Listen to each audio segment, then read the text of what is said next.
The Half-Life games are pioneers in the FPS genre. Arguably, there isn't an FPS that can capture just what Half-Life 2 does in each of its set pieces alone. From level design to combat puzzles to the expansive in-game lore that parallels so fluidly with the flow of its basic narrative, there is depth and yet sheer simplicity to be had. Every weapon has its place, and even the pistol feels useful in certain circumstances. From the sandpits to breaching the wall in Half-Life 2, I can't think of more exhilarating action sequences, but it's when I come to explore Gordon Freeman's story that I find myself reflecting.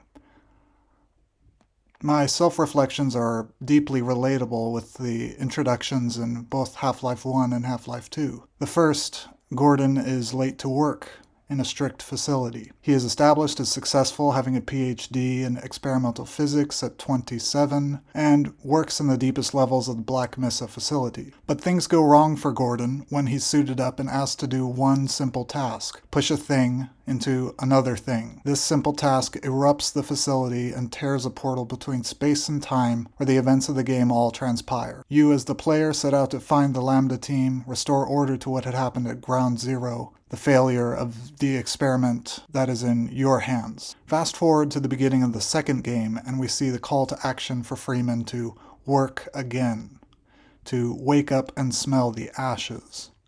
I feel a tinge of hauntedness of failure. Freeman is on another train when this happens, and the world is a complete dystopia. Transhumanist authorities police and survey citizens. Science is upended upon itself and goes underground.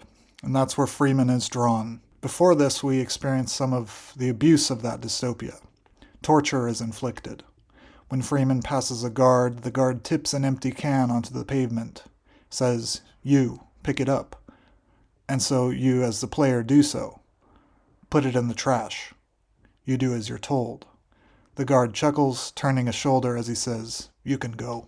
The fundamental part about these two games is a theory of work. You can feel the frustration against the world that is falling to pieces as you're drawn from scene to scene. I see them in the same guards, the same oppressors, such tyrannical control and verbal and physical abuse. It's like I'm forced to accept two realities. To Freeman, these realities are resolved in violent acts: an oppressive government looking to seal up Black Mesa with its disaster, or a transhumanist caste which attempts to rule alien and human life with unjust power. All of their representatives are answered with hot lead of retribution from Freeman's weapons, unleashed in bloody pools and the last cries of pain upon death. It's satisfying to encompass the threat by being the actual answer to it, to say that aggression will not stand in the way of ending that aggressor entirely. Freeman is reminded constantly throughout his battles that he isn't alone, that there are his fellow scientists working with him, as in the first game, and that others have built an underground resistance with him in Half-Life 2.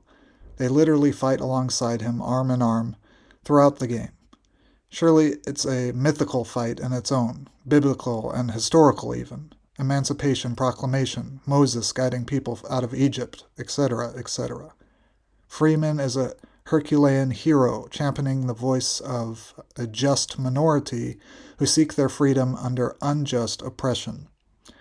It's that mythical tale, in this sense, good versus evil on a basic tone, successfully done. The end of Half-Life 2 sees Freeman entering units used by slave workers to advance to the compound capital facility, to finally face the diabolical scientist that serves as the main antagonist throughout Half-Life 2. Freeman is entering the roles of the slave worker in a literal sense, taking upon himself the lens of the enslaved.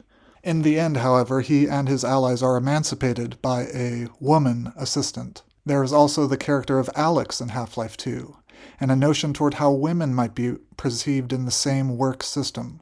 Not slaves of it, but victims nonetheless, and emancipators of that slavery in their own right.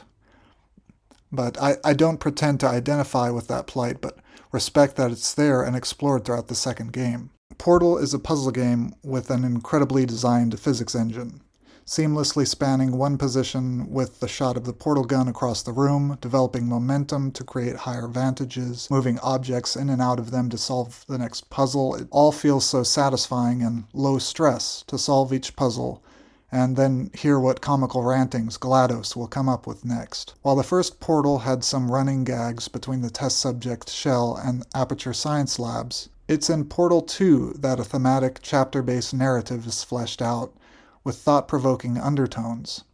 Portal 2 begins with Shell, the test subject, having to perform basic tasks for the facility AI. When it comes to speech, saying yes or no, Shell, however, can only jump to respond. The game starts with this confrontations of the importance of language.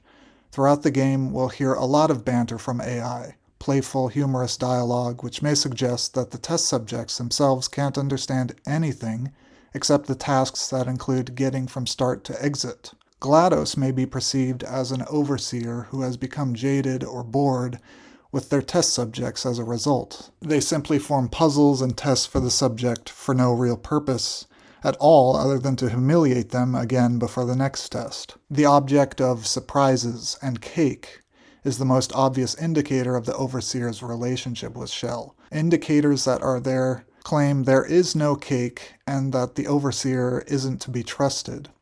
So we have a dysfunctional relationship, which is a strong premise for the player to feel compelled to escape Aperture Science Labs. That is, of course, the premise of the first few chapters of Portal 2.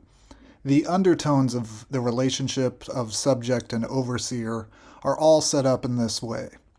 Another AI mutually helps us in our escape. The intro finishes with GLaDOS's AI replaced by our helper AI, which, when confronted with all of the power of Aperture Science Labs, becomes corrupted, banishing both Shell and GLaDOS to the bottom depths of the facility.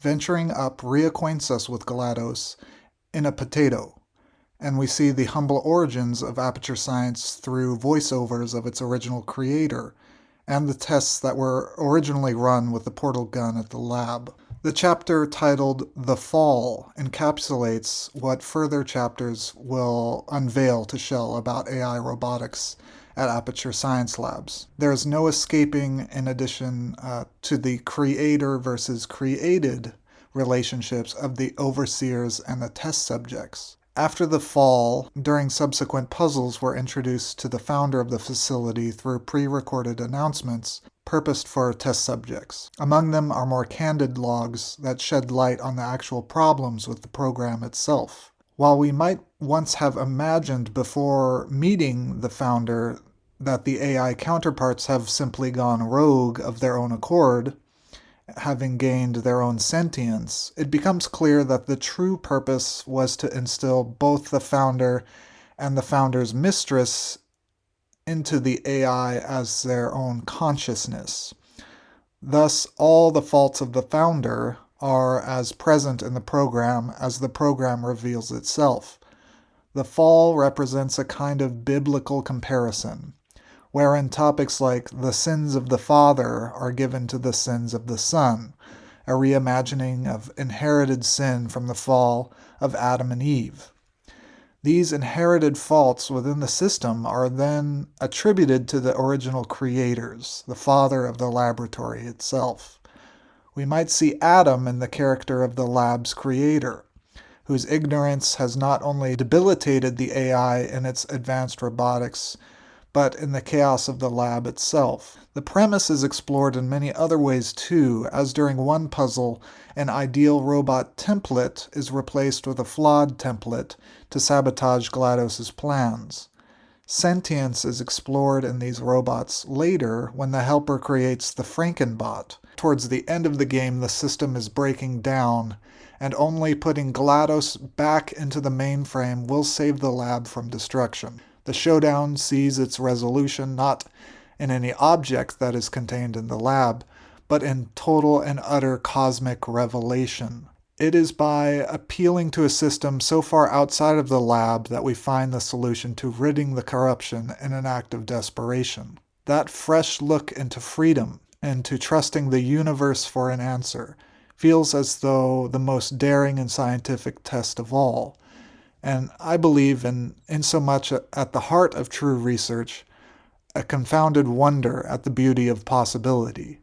While we can enjoy the whimsical relationship between Overseer GLaDOS and Shell, I see in them a testament to our nature, true to curiosity, to observations, to interacting, to learning, and to forming connections to better deeply understand ourselves in relationship to this world.